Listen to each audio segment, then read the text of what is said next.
ধনুরাশি ধনুলগ্ন Sagittarius sign জাতক জাতিকাদের 2025 সালের 1 মে টু 7 মে অর্থাৎ আগত একটি সপ্তাহ 7 মে পর্যন্ত আপনাদের ক্ষেত্রে ঠিক কেমন অতিবাহিত হবে সে বিষয়ে আমরা আলোচনায় থাকব। প্ল্যানেটারি ট্রানজিটের চার্ট ধরে, গ্রহগত গোচরের ছক ধরে, মোরললেস আপনাদের জীবনের প্রতিটি ক্ষেত্র নিয়েই।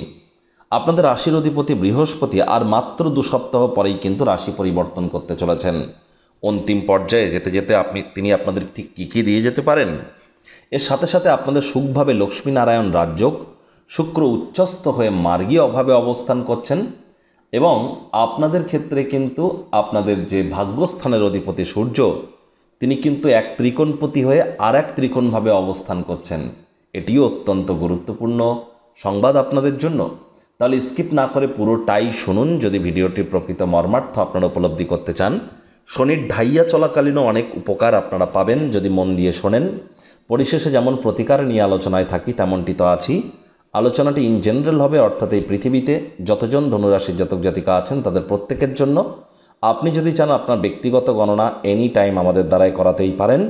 এর জন্য স্ক্রিনে আমরা নাম্বার দিয়ে থাকি, চাইলে শনিবার রবিবার অফিসে এসে ফেস টু ফেস সাক্ষাৎ আপনারা করতেই পারেন। এছাড়া এনি টাইম আপনারা মোবাইলে অনলাইন কনসালটেন্সি আপনারা এনি টাইম গ্রহণ করতে পারেন। তো চলুন কথা না বাড়িয়ে আলোচনায় প্রবেশ করা যাক। ধনুরাশি ধনুলগ্ন স্যাজিটেরিয়াস সাইন জাতক জাতিকারা কালপুরুষের রাশিচক্র অনুযায়ী 9তম রাশির আন্ডারে আপনারা পড়েন। আপনাদের রাশির অধিপতি দেবগুরু বৃহস্পতি। আর স্ক্রিনে আপনারা যে চার্টটি দেখছেন এটি কিন্তু ধনুরাশির জাতক জাতিকাদের 1 মে 2025 গ্রহগত গোচরের ছকটি কেমনটি দেখাবে। আপনাদের ফার্স্ট হাউসে 9 লেখা থাকলেও গুলিয়ে ফেলবেন না, এটি কিন্তু আপনাদের ফার্স্ট হাউস। আপনাদের 4th হাউসে বুধ শুক্রের লক্ষ্মীনারায়ণ রাজযোগ এবং শুক্র এখানে উচ্চস্থ হয়ে মার্গী হিসাবে অবস্থান করছে। আপনাদের লাভভাবের অধিপতি, আপনাদের অগ্রীণ শত্রুভাবের অধিপতি। এখানে বুধ রাহুর জড়ত্ব যোগ এখনও আছে এবং শনি রাহুর পিশাচ যোগও চলছে। ভাগ্যস্থানের অধিপতি সূর্য কিন্তু পুরো সপ্তাহটি জুড়েই আপনাদের আরও এক ত্রিকোণভাব পঞ্চমভাবে গোচর করছে। রাশি অধিপতি বৃহস্পতির অগ্রীণ শত্রুভাবে নিচস্থ হয়ে অবস্থান করছে। চন্দ্র সপ্তাহটি শুরুয়াত করবে আপনাদের 7ম ভাব দিয়ে, মঙ্গল নিচস্থ হয়ে আপনাদের 8ম ভাবে গোচর করছে এবং কেতু কিন্তু পুরো সপ্তাহটি জুড়েই আপনাদের কর্মস্থানে গোচর করবে। প্রথমেই বলবো যে পূর্বাষাঢ়া, উত্তরষাঢ়া এবং মূলা নক্ষত্রের মধ্যে যারা পূর্বাষাঢ়া নক্ষত্রের জাতক জাতিকা, যে সমস্ত ধনুরাশির জাতক জাতিকা, তাদের জন্য এই সপ্তাহটি এক প্রকার বেটার পরিগণিত হবে। নতুন কোনো লাক্সারি আইটেম আশা করি আপনারা বিগত 1.5-2 মাসের মধ্যে হয়তো ক্রয় করেছেন। এসি, ফ্রিজ, টিভি, বাইক, জমি, বাড়ি, গাড়ি হয়তো ক্রয় করেছেন আপনাদের মধ্যে কেউ কেউ, বা কোনো দামি মোবাইল বা হেডফোন, দামি কোনো কিছু লাক্সারি কোনো জিনিস হয়তো ক্রয় করেছেন। না করলে কিন্তু এ সপ্তাহে ক্রয় করার যোগ আপনাদের পরিলক্ষিত হচ্ছে। মায়ের তরফ থেকে আপনারা উপকৃত কিন্তু হতে পারেন এ সময় শ্বশুর মশাইয়ের তরফ থেকেও কোনো না কোনোভাবে উপকৃত হতে পারেন। তবে শ্বশুর শাশুড়ির সাথে সম্পর্ককে উন্নত রাখুন, সেখান থেকে নেগেটিভ ভাইব্রেশনও কিন্তু আপনারা পেতে পারেন বা নেগেটিভ কোনো নিউজ আপনাদের জন্য কিন্তু আসতে পারে। আর এ সময় শরীর স্বাস্থ্যের দিকে আপনাদেরকে অতিরিক্ত নজর কিন্তু এখনও প্রদান করতে হবে। আর যাদের বুক জ্বালা জ্বালা করা ভাব, পেটের সমস্যা, গ্যাস্ট্রিকের প্রবলেম আছে, ইমিডিয়েট জ্যোতিষতাত্ত্বিক পরামর্শ এবং নিকটবর্তী চিকিৎসকের পরামর্শ আপনারা গ্রহণ করুন। নিজে থেকে যেন মেডিসিন কিনে খেতে যাবেন না। মেডিসিনের উপরে নির্ভরশীলতা বেড়ে যেতে পারে এবং সামান্যতম অবহেলাও কিন্তু ইন ফিউচার মারাত্মক প্রমাণিত হতে পারে। যারা প্রেমে পড়েননি তাদের জীবনে স্বপ্নের নারী পুরুষের আগমন কিন্তু এ সপ্তাহে ঘটতেই পারে। রোম্যান্টিক মুডেও কিন্তু আপনারা থাকতে চলেছেন। এর সাথে সাথে স্টক মার্কেট, শেয়ার মার্কেটে যারা অর্থ বিনিয়োগ করেন তাদের জন্য সময় সুযোগ দুর্দান্ত পরিগণিত হচ্ছে। এক কথায় অভূতপূর্ব, অতুলনীয় পরিগণিত হচ্ছে। যে সমস্ত দম্পতি প্রথম সন্তান প্রাপ্তির প্ল্যানিং করছিলেন এ সপ্তাহে তারাও ভাগ্যবান প্রমাণিত হবেন। সরকারি চাকরিজীবী বা পলিটিশিয়ান যারা আছেন তাদের জন্য সপ্তাহটি এক প্রকার বেশ পরিগণিত হচ্ছে। তবে মঙ্গল নিচস্থ হয়ে যেহেতু 8মভাবে আছে, স্বামী স্ত্রী কথাবার্তা বলবার সময় মেজাজকে কন্ট্রোল করুন। সাবধানে গাড়ি ঘোড়া চালান বা সাবধানে গাড়ি ঘোড়া ইউজ করুন, পাবলিক ট্রান্সপোর্ট হলেও। তা না হলে চোটাঘাত লাগার যোগ কিন্তু আপনাদের এই সপ্তাহেও কিন্তু বর্তমান। আর এর সাথে সাথে চন্দ্র যেহেতু সপ্তাহটির শুরুতেই মে মাসের 1 তারিখ 2 তারিখ এই যে 2টি দিন কোথায় থাকছে আপনাদের 7ম ভাবে, তাহলে অবিবাহিত যারা আছেন 100% তাদের কিন্তু বিবাহের যোগ থাকছে মে মাসের 1 তারিখ এবং 2 তারিখ। মে মাসের 1 তারিখ 2 তারিখ বৃহস্পতিবার শুক্রবার এই 2 দিন আদালত বা কোর্টে যদি কোনো কেস পেন্ডিং থেকে থাকে, কোর্ট বা আদালত যদি ভার্ডিক্ট প্রদান করে, তাহলে রায় কিন্তু আপনাদের পক্ষেই যেতে পারে। বিজনেসম্যানদের জন্য সময়ের সুযোগ ভালো, তবে যারা বিশেষ করে নার্সিং সেক্টর, হসপিটাল সেক্টর বা তরল জাতীয় কোনো পদার্থ, জল সম্পর্কিত কোনো পদার্থ, মাছের বিজনেস, দুধের বিজনেস, দুগ্ধ খামার, গরুর খাটাল, মিষ্টির বিজনেস, ছানার বিজনেস যারা করেন, তাদের জন্য কিন্তু সময়ের সুযোগ দুর্দান্ত পরিগণিত হচ্ছে। সময়ের সুযোগের সদ্ব্যবহার আপনারা করতেই পারেন। এমনকি মনোরোগবিদ যারা আছেন তাদের জন্য সময়ের সুযোগ দুর্দান্ত। আর এ সময় কিন্তু চন্দ্র পূর্ণ দৃষ্টি দিয়ে আপনাদের রাশিকেও দেখবে, তাহলে আবেগপ্রবণ আপনারা থাকতে চলেছেন। আবেগের বশবর্তী হয়ে যেন সিদ্ধান্ত নেবেন না। নামযশ, খ্যাতি, প্রভাব প্রতিপত্তি বৃদ্ধির যোগও কিন্তু আপনাদের থাকছে। আমি কিন্তু বারবার আপনাদের বলে আসছি, বিগত প্রায় 1-1.5 বছর ধরে কাজের জায়গায় আপনার বিরুদ্ধে কিন্তু চক্রান্ত চলছে। কে করছে, কেন করছে, আশা করি অনেকে জানতে পেরেছেন। আর না জানতে পারলে চোখ কান খোলা রাখবার চেষ্টা করুন।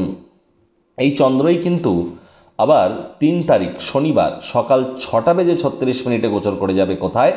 আপনাদের অষ্টম ভাবে। অষ্টম ভাবের অধিপতি স্বয়ং চন্দ্র নিজের গৃহে প্রবেশ করবেন, আর সেখানেই তিনি থাকবেন মে মাসের 5 তারিখ সোমবার দুপুর 2:01 পর্যন্ত।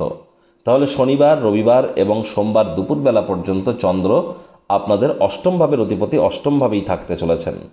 তাহলে সোমবার দুপুর 2:01 পর্যন্ত আপনাদের ক্ষেত্রে কিন্তু লং ডিস্টেন্স জার্নি, দূরবর্তী যাত্রা, দূরবর্তী ভ্রমণের সুযোগ আপনারা প্রাপ্তি করতে পারেন। পৈতৃক সম্পত্তি সংক্রান্ত বা অ্যানসেস্ট্রাল প্রপার্টি সম্পর্ক কোনো না কোনো সুসংবাদ আপনারা প্রাপ্তি করতে পারেন। স্বামী স্ত্রী রোম্যান্টিক ভ্রমণে যাওয়ার পরিকল্পনা করতে পারেন। এ সময় যারা অকাল্ট সায়েন্স, জাদু, তন্ত্রমন্ত্রবিদ্যা বা জ্যোতিষ চর্চা করেন বা পিএইচডি লেভেলের পড়াশুনো, বিদেশি ভাষা শিক্ষার চেষ্টা করছেন, তাদের জন্য কিন্তু সময়ের সুযোগ এক প্রকার বেটার পরিগণিত হবে। এই চন্দ্রই কিন্তু আবার সোমবার দুপুর 2:01 আপনাদের ভাগ্যস্থানে গোচর করে যাবে এবং 8 তারিখ পর্যন্ত এখানেই থাকবে। তাহলে সোমবার দুপুর বেলার পর থেকে সেকেন্ড হাফটা এবং মঙ্গলবার, বুধবার, এই কয়েকদিন, এই যে 2-2.5 দিন চন্দ্র আপনাদের ভাগ্যস্থানে গোচর করতে চলেছে এবং ভাগ্যস্থানের অধিপতি সূর্য এখন কিছুটা হলো বেটার পজিশনে আছে। তাহলে এই সময়টিতে বিশেষ করে এই যে সোমবার সেকেন্ড হাফের পর থেকে মঙ্গলবার, বুধবার, এই 2-2.5 দিন আপনারা অবশ্যই ভাগ্যের পূর্ণ সমর্থন পেতে চলেছেন। যে কর্ম করতে যা সময় লাগতো তা অর্ধেক সময়ের মধ্যেই সমাপ্ত হবে। পিতা বা পিতৃতুল্য ব্যক্তিবর্গের দ্বারা উপকৃত হতে পারেন। পৈতৃক বিজনেসের শুরুয়াত করা যেতে পারে, পৈতৃক কর্মের শুরুয়াত করা যেতে পারে, পৈতৃক সম্পত্তিগত কোনো সিদ্ধান্ত গ্রহণ করা যেতে পারে। এ সময় কিন্তু উচ্চশিক্ষায় সকল প্রকার বাধা বিপত্তিও আপনাদের কেটে যেতে চলেছে। ধনুরাশির জাতক জাতিকাদের মধ্যে যারা শিক্ষার্থী বিদ্যার্থী আছেন তাদের জন্য এই সপ্তাহটি এক প্রকার বেশ পরিগণিত হচ্ছে। নাতি নাতনিদের কাছ থেকেও প্রাণ প্রাচুর্য, খুশির উৎস আপনারা প্রাপ্তি করতে পারেন। পুরনো দিনের বন্ধুবান্ধবদের সাথেও দেখা সাক্ষাৎ কিন্তু আপনাদের হতে পারে এবং তীর্থযাত্রা, তীর্থ ভ্রমণের সুযোগ আপনারা যদি পান সোমবার, মঙ্গলবার, বুধবার, হাতছাড়া যেন করবেন না। সময়ের সুযোগের সদ্ব্যবহার আপনারা নিশ্চিতভাবে করার চেষ্টা করুন।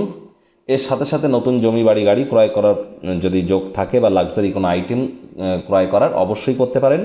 যারা কাউন্সিলিং, হিলিং, মেডিটেশন বা মুখ দিয়ে কথা বলে কোনো ইনকাম করেন, জ্যোতিষী বা সাইকোলজিস্ট বা সাইকিয়াট্রিস্ট বা আপনাদের মধ্যে কেউ যদি কোনো কাউন্সিলর হয়ে থাকেন, তাদের জন্য কিন্তু সময়ের সুযোগ, কাউন্সিলিংয়ের কাজ যারা করেন তাদের জন্য কিন্তু সময়ের সুযোগ দুর্দান্ত পরিগণিত হচ্ছে। সময় সুযোগের সদ্ব্যবহার করুন, তবে সিদ্ধান্ত গ্রহণের ক্ষেত্রে আপনাদেরকে একটু বিচক্ষণতা প্রদান করতে হবে এবং সাবধানে গাড়ি ঘোড়া চালাতে হবে। শরীর স্বাস্থ্যের দিকে অতিরিক্ত নজর দিতে হবে। শত্রুপক্ষ, বিরোধী পক্ষ কিন্তু হাবি থাকতে চলেছে। প্রতিকার স্বরূপ আলোচনা করতে গিয়ে আপনাদের বলবো, স্ক্রিনে আপনারা দেখতে পাচ্ছেন শনি মহারাজের বীজ মন্ত্র ওম প্রাং প্রিং প্রং শনিশ্চারায় নমঃ। এটি প্রত্যেক দিন সন্ধ্যেবেলা করে আপনারা 108 বার করে জপ করুন। বর্তমানে শনির ঢাইয়া আপনাদের চলছে, ভয় পাওয়ার কোনো প্রয়োজন নেই। শনি মহারাজ নিজেই বলেছেন, ধর্মপ্রাণ হও, কর্মনিষ্ঠ হও, মাতৃভক্ত হও, বাসি খাদ্য খাবার খেও না, আশপাশ পরিষ্কার পরিচ্ছন্ন রাখো, নিজেও পরিষ্কার পরিচ্ছন্ন থাকো, সব কিছু প্ল্যানিং মাফিক, রুটিন মাফিক করো। এগুলি মেনটেন করতে পারলে শনি মহারাজের কৃপায় রাজা রানীর ন্যায় সুখ আপনারা পাবেন। যতই ঢাইয়া 7.5 হিসাব চলুক না কেন, জন্মছকে শনি যতই খারাপ থাকুক না কেন, তার কারণ দিনের শেষে তিনি তো কর্মফলদাতা। ওই তাবিজ, কবচ, মাদুলি পাথর পরে কিন্তু কোনো লাভ দেবে না। রেগুলার সূর্য প্রণাম করুন, ভাগ্যের মজবুতি বাড়বে, কারণ সূর্য কিন্তু আপনাদের ভাগ্যস্থানের অধিপতি। এর সাথে সাথে আপনাদের উচিত হনুমানজির নাম জপ, ধ্যান, আরাধনাও করা, কারণ এই বছরটি হনুমানজির, মঙ্গলের বছর, হনুমানজির বছর। খালি পায়ে একটু মাটির উপরে হাঁটবেন রেগুলার, সকালবেলা ঘুম থেকে ওঠার পর।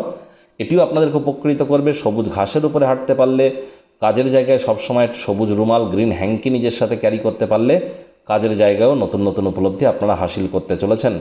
বন্ধুরা, এই মে মাসটি কিন্তু অত্যন্ত ঘটনাবহুল এবং গুরুত্বপূর্ণ একটি মাস। তার কারণ এই মে মাসে আপনাদের রাশির অধিপতি বৃহস্পতি রাশি পরিবর্তন করবে এবং একটানা 8 বছরের জন্য তিনি অতিচারী হতে চলেছেন। আর রাহুও এ মাসে রাশি পরিবর্তন করবে, কেতুও করবে। এ মাসে শনি রাহুর পিশাচ যোগ থেকেও আপনারা মুক্তি পাবেন। তাহলে স্কিপ না করে পুরোটাই শুনবেন। আমরা যে মান্থলি রাশিফল চ্যানেলে অলরেডি আপলোড করেছি, আই বাটনে আমরা লিঙ্ক দিয়ে দেব, সময় সুযোগ বুঝে দেখে বা শুনে নেবেন। তাহলে অবশ্যই আপনারা সেখান থেকে এই যে সপ্তাহটির ক্ষেত্রে আপনারা আগত প্রায় 7-8 মাসের জন্য নতুন প্ল্যানিং করতে সক্ষম হবেন। আর এই প্রতিবেদনটি আপনাদের ঠিক কেমন লাগলো, আপনাদের সুচিন্তিত মতামত আপনারা নিচের কমেন্ট বক্সে লিখে জানান। ভালো লাগলে একটি লাইক করতে ভুলবেন না। এই আশা রেখে আমি আমার বাণীকে এখানেই বিরাম প্রদান করলাম। সংসারে অশান্তি, প্রেমে বাধা বা বিবাহে অনিশ্চয়তা, ব্যবসাতে ক্ষতি বা চাকরিতে ডামাডোল, অসুস্থতা, দুঃখ, দারিদ্রতা থেকে কিছুতেই রেহাই মিলছে না, পরীক্ষায় ফেল, তাহলে আর দেরি কেন? জীবনের যাবতীয় সমস্যার সমাধান করব আমরা। বাস্তুশাস্ত্র, সংখ্যাতত্ত্ববিদ্যা, লাল কিতাব, বৈদিক জ্যোতিষশাস্ত্র, কৃষ্ণমূর্তি প্রভৃতি পদ্ধতিতে জন্মছক বিচার করা হয়। প্রয়োজন অনুভব করলে স্ক্রিনে ফ্ল্যাশ হওয়া নম্বরে যোগাযোগ করতেই পারেন।